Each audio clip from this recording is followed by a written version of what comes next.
Il n'a jamais été président des États-Unis, mais Henry Kissinger a tout autant façonné l'histoire du monde. Secrétaire d'État de Richard Nixon et Gerald Ford entre 1969 et 1977, Kissinger a notamment initié la politique de détente avec l'URSS et contribué au dégel des relations entre les États-Unis et la Chine.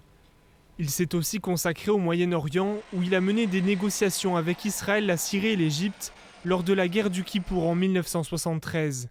La même année, Kissinger remporte le prix Nobel de la paix pour avoir tenté de mettre fin à la guerre au Vietnam.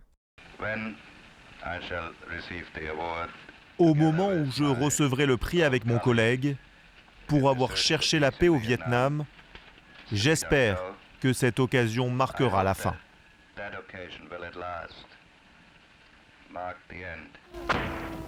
Un prix Nobel critiqué car la guerre a duré jusqu'en 1975.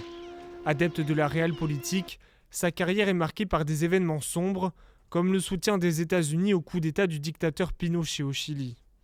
Né en Allemagne dans une famille juive en 1923, Kissinger fuit le régime nazi à l'adolescence pour s'installer aux États-Unis. Après un passage dans l'armée et des études à Harvard, il deviendra un diplomate aussi écouté que controversé. Au micro de France 24 en 2009, il racontait le moment où il avait appris la chute du mur de Berlin. Je pensais que ça arriverait d'un point de vue historique, mais j'étais stupéfié. Et j'ai regardé pendant toute une journée à la télévision les images de gens des deux côtés du mur qui se retrouvaient sur la ligne de démarcation.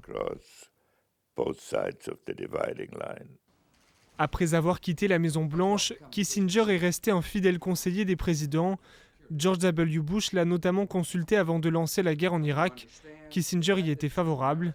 Plus tard, il reconnaîtra que la victoire militaire des États-Unis était impossible.